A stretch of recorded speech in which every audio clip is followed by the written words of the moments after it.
여러분 안녕하십니까? 뉴스라이브 문을 엽니다.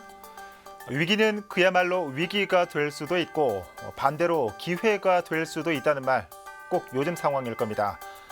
신종 코로나 바이러스로 전국이 불안감에 빠졌지만 이럴 때일수록 이웃에 대한 배려와 나눔 정신은 더욱 빛을 발하는 것 같습니다.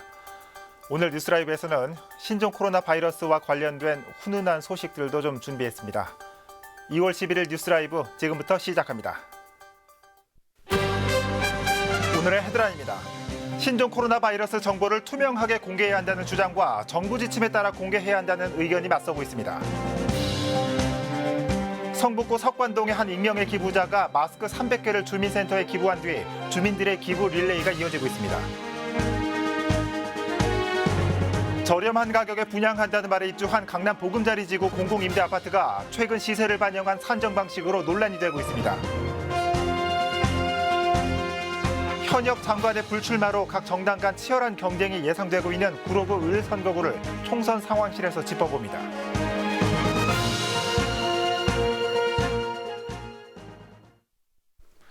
신종 코로나 바이러스가 확산하면서 일부 지자체들은 이 상황을 실시간으로 주민들에게 알리고 있습니다. 반대로 정보 공개에 폐쇄적인 자치구들도 있는데요. 마포구에서는 이런 정보 공개 여부를 두고 잡음이 일고 있습니다. 첫 소식 천서연 기자입니다. 마포구에서 신종 코로나 바이러스 관련 정보 공개 여부를 두고 잡음이 일고 있습니다. 구의회 이민석 의원이 신종 코로나 바이러스 관련 정보는 신속하게 공개돼야 한다며 5분 발언을 통해 요구한 것입니다. 일부 자치구가 홈페이지나 문자 메시지로 관련 상황을 알리고 있는 것과는 대조적이라는 것. 구가 관내 현황을 밝히지 않으면서 주민들의 불안은 더 커지고 있다고 설명했습니다. 여기에 일부 맘카페 회원들이 구 홈페이지에 게시된 사진을 통해 현황을 추적하는 등 웃지 못할 해프닝도 발생하고 있다고 말했습니다. 우리 구가 신종 코로나 바이러스에 대한 구체적인 현황 정보를 적극적으로 공개해 구민들이 불안과 공포에 떨지 않고 행정기관을 신뢰할 수 있도록 노력하는 것이 필요하다고 생각합니다. 이 같은 요구에 마포구는 단호한 입장입니다. 감염병의 경우 알 권리 차원에서 정보 공개가 이루어져야 하는 게 맞지만 정보를 알리는 주체는 보건복지부 장관이라는 것 때문에 질병관리본부에서 제공하는 정보만 알리게 돼 있다고 설명했습니다. 정보 제공처가 일원화되지 못하면 혼선은 물론 오히려 주민 불안이 더 야기될 수 있다는 것입니다. 현재는 그게 좀 나중에 문제가 될 수 있어요. 그때 메르스나 이럴 때도 그래서 소송이 자치단체장도 많이 소송 걸리고 그런 이유가 그거예요. 또 국가적 비상 상황에 상위 기관의 지침을 따르는 건 당연하다며 이후로도 정보 공개 여부에 대해서는 질병관리본부의 지침을 따르겠다고 밝혔습니다. 딜라이브 서울경기 케이블TV 천선입니다. 구로구는 서울에서 중국인과 중국 동포 거주 비율이 높은 곳 중에 하나입니다. 언어와 생활 습관의 차이가 있다 보니 이들에게 신종 코로나 바이러스의 정보나 대처 방법을 알리기가 쉽지 않은 상황입니다. 이들을 위해 거리로 나선 사람들이 있습니다. 엄정규 기자입니다. 중국인들이 많이 거주하는 구로구 가리봉동. 눈에 잘 띄는 조끼를 착용한 한 무리가 행인들에게 전단지를 나눠줍니다. 점프 안으로도 들어가 전단지의 내용을 상인에게 직접 설명하는 적극성도 보입니다. 这是佩戴的是口罩的方法、洗手的方法，还有咳嗽的方法。后边有遇到情况的时候，中国侨胞过来以后，给咱们讲解这个新冠状病毒这个说明，我觉得很感谢你们，很感谢他们。 거리로 나선 이들은 신종 코로나 모니터링단, 우리말을 잘 모르는 구로 지역 내 거주 중국인 등 외국인들을 위해 최근 활동을 시작했습니다. 때문에 100명의 모니터링단은 모두 외국인 다문화 단체 회원 중 희망자들로 구성됐습니다. 걱정은 많이 되죠. 가지도 못하고 오지도 못하니까 중국어도 되고 한국어도 되다 보니까 이런 홍보 활동을 함으로써 바이러스가 조금이나마 빨리 진정을 하길 바라는 마음에서 这次参加活动就是为了自己的健康，再加上韩国居民去了解这个肺炎的严重性，所以参加这个活动。 이처럼 신종 코로나에 대한 정보 제공과 예방이 강조됨에 따라 구는 모니터링단 외에도 주민 안내소를 설치했습니다. 안내소에는 방문 간호사가 상주해 의심 환자가 발생하면 선별 진료소로 연계하는 등의 역할을 맡게 됩니다. 한편 10일 현재 구로구 내에서 신종 코로나 확진자는 발생하지 않은 것으로 집계됐습니다. 딜라이브 서울 경기 케이블 TV 엄중규입니다. 한편 마스크 구하기가 쉽지 않은 요즘 마스크 기부 릴레이도 이어지고 있습니다. 성북구 석관동에서는 한 익명의 기부자가 어려운 이웃들에게 써달라며 마스크를 기부했습니다. 이 기부는 주변에 나눔 바이러스로 확산되고 있습니다. 보도에 이승준 기자입니다. 상자 안이 마스크로 가득 차 있습니다. 한 시민이 석관동 주민센터에 기부한 마스크 300개입니다. 신종 코로나 바이러스로 인해 마스크 값이 오르자 살 형편이 안 되는 이웃에게 써달라는 전화 한 통만 걸어올 뿐 모습을 드러내지 않았습니다. 성함이라도 좀 알려달라 그랬더니 굳이 그거를 마다하시는 거예요. 이름 정말 알기는 좀 그렇고 본인이 약국 다니면서 구하는 대로 이렇게 전달해 주겠다 해서. 남몰래 행해진 선행이 알려지자 인근 주민들도 나눔에 나섰습니다. 석관동 주민자치회와 통장협의회에서 마스크를 모아 기부한 것. 지금까지 모인 마스크만 1000여 개가 넘습니다. 얼굴 없는 천사의 선행에 감명받아 그 뜻에 함께 동참한 겁니다. 하여튼 석관동이 주민들의 그 따뜻한 마음이 참 지금 이렇게 좋지 않은 이 신종 코로나 이 바이러스 퇴치에 참 상당히 이렇게 좀 도움이 됐으면 하는 그런 바람입니다. 석관동 주민센터는 기부받은 마스크를 독거노인과 지역 아동 돌봄센터에 전달할 예정입니다. 신종 코로나 바이러스라는 불청객에 맞서 주민들 서로가 든든한 버팀목이 되어주고 있습니다. 딜라이브 서울 경기 케이블 TV 이승준입니다. 중구는 신종 코로나 바이러스의 지역사회 전파 방지를 위해 대대적인 방역 소독에 들어갔습니다. 구는 지난 7일 동대문 패션타운의 굿모닝 시티를 시작으로 오늘 19일까지 전통시장과 대규모 점포 41곳의 특별 방역을 벌입니다. 구는 지난주 서울시의 지원을 받아 주요 시장을 소독하는 한편 소규모 숙박업소와 호텔 160여 곳의 방역을 지원하거나 진행할 계획입니다. 지역 내 초등 돌봄시설과 청소년 수련관을 포함한 아동 청소년 시설은 상황이 끝날 때까지 매주 1회 소독하기로 했습니다.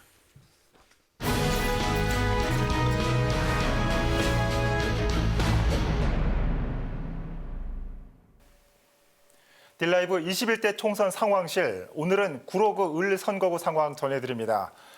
현 지역구 국회의원이죠. 박영선 장관의 불출마로 각 정당의 후보 간 치열한 경쟁이 예상됩니다.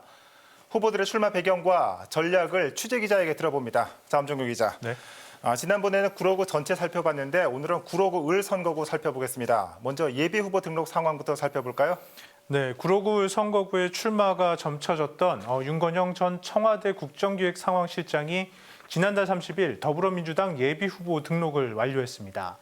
이에 따라 현재까지 구로구 을 선거구에는 7명의 예비 후보가 도전장을 냈습니다. 네. 7명의 예비 후보들 중에서 민주당 먼저 살펴볼까요? 네, 앞서 언급한 윤건영 예비 후보와 함께 서울시의회 부의장 출신인 조규영 예비 후보가 일찌감치 등록을 마치고 활동 중입니다. 제가 설명하는 것보다 후보들의 말 직접 들어보는 게 좋겠죠. 두 후보의 이야기 차례로 들어보겠습니다. 사회복지에 대한 촘촘한 그런 제도적 발전과 우리 여성 문제에 대한 그런 적극적 대변과 그리고 지방 분권의 그런 그 제도들을 좀 잘 갖출 수 있는 그런 사회의 발전에 제가 좀 기여하고 싶고 그 세 가지의 가치 실현을 위해서 좀 열심히 뛰어보려고 이번에 국회에 진출하려고 합니다. 70년대 구로공단은 한국 산업화의 상징과도 같은 곳이었습니다. 2000년대 디지털 밸리로의 성공적 전환을 이뤄냈고 20년이 지난 지금 새로운 도약의 계기가 필요하다고 생각합니다. 구로를 서남권의 혁신 기지로 탈바꿈하는데 제가 일을 하고 싶습니다. 제가 할 수 있는 일도 많고 할 일도 많을 거라고 생각합니다. 네, 계속해서 자유한국당 살펴볼 텐데 전현직 당협위원장들의 공천 싸움이라고요? 네, 그렇습니다. 자유한국당에서는 강효식 현 당협위원장과 문헌일 전 당협위원장이 예비 후보로 등록했습니다. 이 두 예비 후보들의 인터뷰도 차례대로 들어보겠습니다. 지금의 집권 여당들이 수십 년간 구로를 지배해왔고 저는 더불어민주공화국이라고 해도 과언이 아닌 이 기울어진 구로의 정치판을 반드시 바로 평지로 만들고 싶다. 그리고 저는 사실 이 구로를 험지라는 것에 대해서 아마 우리 구로 주민도 굉장히 불쾌하십니다. 구로가 왜 험지입니까? 구로는 이제 평지, 강유지가 반드시 평정을 하겠다 하는 그런 굳은 각오를 저는 가지고 있습니다. 우리 구로의 삶의 질을 향상시키고자 이렇게 나섰습니다. 잘 아시지만은 구로가 많이 낙후되어 있지 않습니까? 자, 이것을 지금 현재보다도 더 나은 구로를 서남권에서 발전하는 구로를 만들기 위해서 이렇게 나왔다고 보시면 될 것 같고요. 하여튼 지금보다 더 나은 구로를 위해서. 네, 이제 공천 경쟁도 치열해질 텐데 이 후보들 간의 신경전도 팽팽하다고요? 네, 그렇습니다. 윤건영 예비후보가 등록하면서 더불어민주당도 본격적인 공천 경쟁이 시작됐습니다. 네. 물론 중앙당이 구로구를 전략 공천 지역으로 지정하긴 했지만 후보들을 만나 들어보니 후보 결정 방식은 아직 정확히 정해지지 않은 것으로 나타났습니다. 다시 말해 전략 공천이라고 하면 당이 직접 후보를 지정하는 방식이 일반적이라고 알고 계실 텐데요. 네. 여론조사 등의 방식도 적용될 수 있다는 겁니다. 어쨌든 두 후보의 공천 경쟁이 본격화될 텐데요. 먼저 조규영 예비후보는 풍부한 지역 경험을 장점으로 내세우고 있습니다.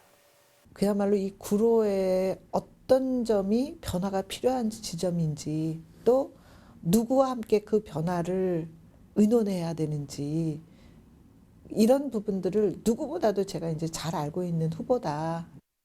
반면 윤건영 후보는 청와대 근무 경력을 내세워 구로구에는 힘 있는 국회의원이 필요하다며 자신감을 내비쳤습니다. 오래 살았다고 일 잘하는 것은 아닙니다. 지금 구로에 필요한 것은 일 잘하는 사람, 그리고 능력 있는 사람, 힘 있는 후보가 필요하다고 생각합니다. 네, 자유한국당 예비후보 역시 지역에서의 경험을 강점으로 내세우고 있다고요? 네, 강효식 예비후보는 이번이 구로 지역 내에서 4번째 선거 도전입니다. 네. 본인 스스로 준비된 후보임을 내세우고 있습니다. 그러니까 20년째 구로 사람으로 구로를 누구보다도 많이 다녔다. 그리고 거기에 현안, 또 사람, 골목의 여러 가지 문제점을 가장 많이 알고 있기 때문에 구로의 문제를 해결할 수 있고 지역 발전할 수 있는 가장 적임자다. 문헌일 예비후보는 현재 구로구에서 사업체를 운영하는 기업인입니다. 여기에 자유한국당의 전신인 새누리당에서 당협위원장을 맡은 경험이 있는 만큼 역시 지역 사정에 밝다고 강조했습니다. 평생 기업인으로 살아왔기 때문에 구로를 기업 도시로서 만들 수 있는 자신이 있습니다. 그래서 지금 현재의 우리 디지털 단지를 더 변화하는 기업 도시로. 네, 민주당과 한국당 예비후보 만나봤고 이 밖에 어떤 예비후보들이 등록을 마쳤습니까? 네, 먼저 현재 민중당 한미방위분담금 인상저지본부 백성현 공동본부장이 예비후보에 이름 올렸고요. 국가혁명배당금당에서 전 교사 출신인 권영웅 그리고 당 구로구 수석위원장인 정수호 예비후보가 이름을 올렸습니다. 네, 다른 선거구도 마찬가지지만 이 구로구 을 선거구도 점점 이 선거 경쟁이 달아오르고 있는 것 같습니다. 자, 21대 총선 상황실 오늘은 구로구 을 살펴봤습니다. 엄 기자 수고했습니다.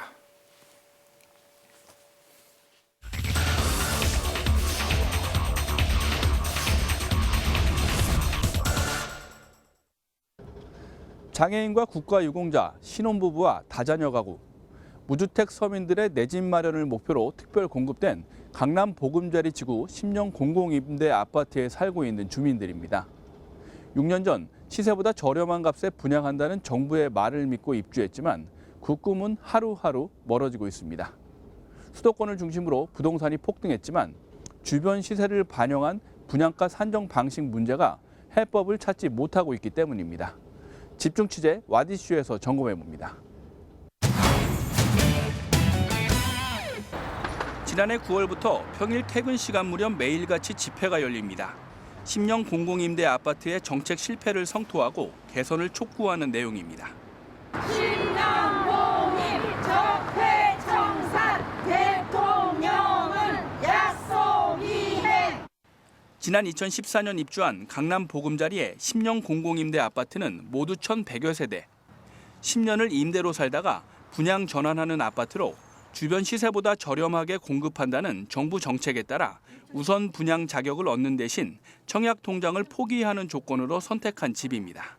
LH 홍보가 10년 살다 보면 내 집 된다. 그리고 이 자리가 보금자리 지구니까 저렴할 것이다. 이런 얘기 듣고. 문제는 10년 공공임대가 주변 시세와 해당 아파트의 거래 사례를 근거한 감정평가로 분양가가 정해진다는 겁니다. 주민들이 반발하는 이유입니다. 분양 공고에 나온 분양 조건은 2인 이상의 감정평가액 산술 평균인데 시세를 반영한다는 근거는 어디에서도 찾아볼 수 없다는 겁니다. 최근 부동산 폭등으로 주변 시세는 입주 당시보다 2~3배 상승한 상황입니다. 84제곱미터 기준으로 부르는 값만 12억 원이 훨씬 넘어 이대로라면 도저히 감당할 수도 없다는 겁니다. 작은 보증금 자체도 대출받고 들어오는 날도 많아요. 그런 상황에서 조기 분양한다고 하면서 3억을 준비해라.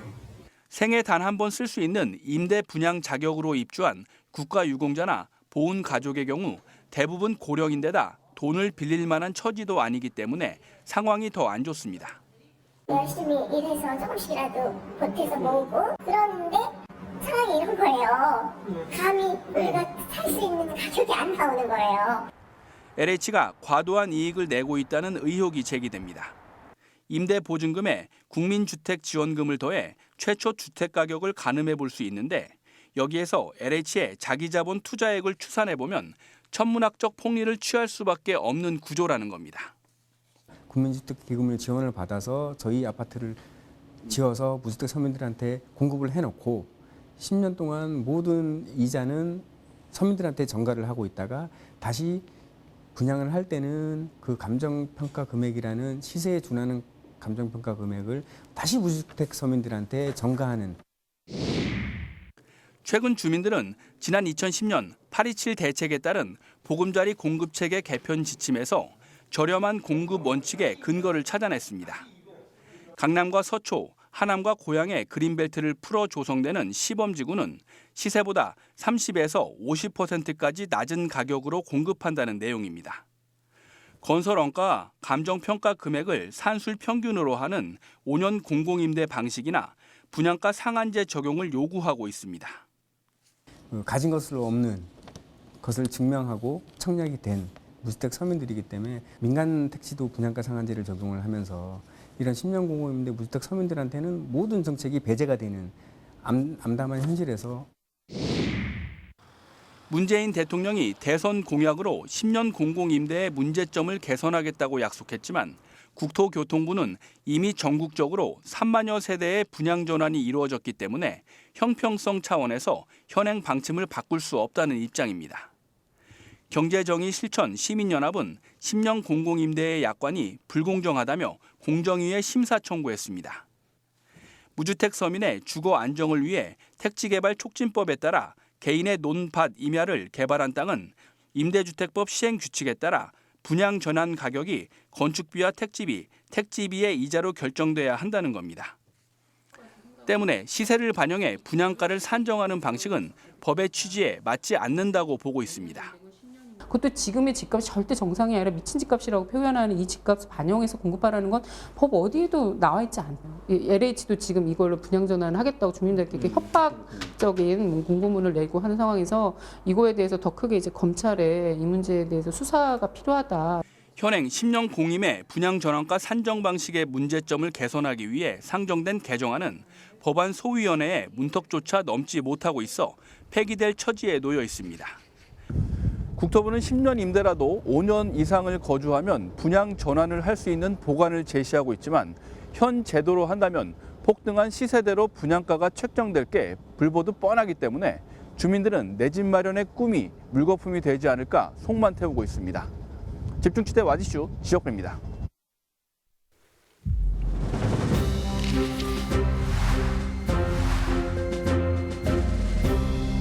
2월 11일 오전 9시 기준 21대 총선 예비 후보자 등록 현황입니다.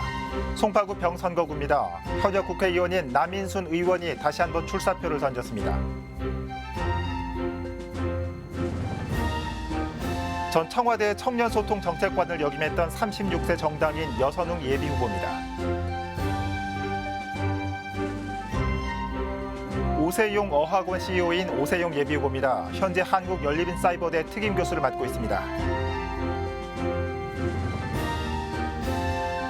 동국대학교 의과학연구소 연구초빙 교수인 46세 이종식 예비후보, 전 성균관대 인터랙션 사이언스학과 겸임교수를 역임했습니다.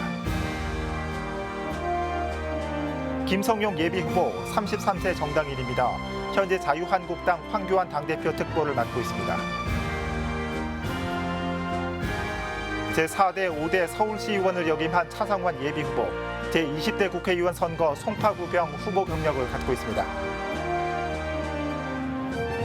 이정현 예비후보 55세 정당인입니다. 현재 우리공화당 통일위원장입니다. 개인 사업을 하고 있는 56세 강덕수 예비후보도 등록을 마쳤습니다. 이윤정 예비후보, 현재 국가혁명배당금당 정당인입니다. 66세 정당인 김영순 예비후보도 등록을 마쳤습니다. 이윤석 예비후보 48세 정당인입니다.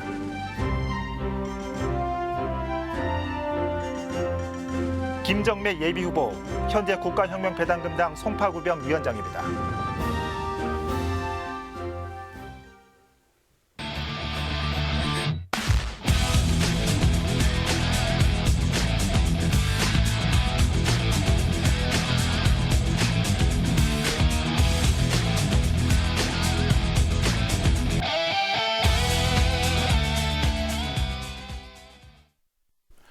서울 인구는 줄고 있는데 식당은 늘고 있다.